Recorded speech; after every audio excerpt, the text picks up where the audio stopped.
Vas-y, ouais, voilà.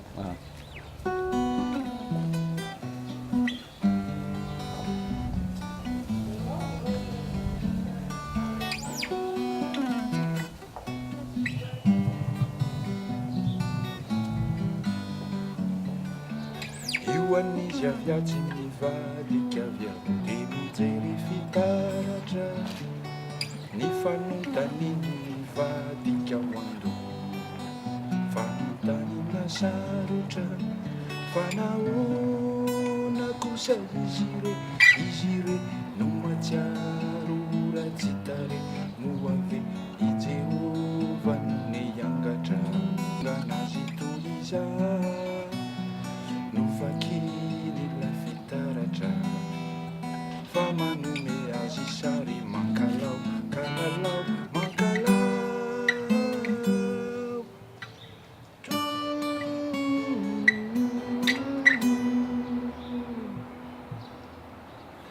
nandramany toko fa tsy mba vazivazy ninamboatra volo nanaompilakazy nafetany toko reny loko meny reny nefa toa mandangilay fitaratra jereny.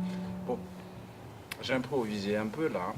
Cette chanson-là, elle est... Oh là là, c'est le souvenir du temps. Hein. Je pense qu'il y en a beaucoup parmi nous qui nous rappelons de ces soirées au Centre culturel Albert Camus, sur les tambours évidemment.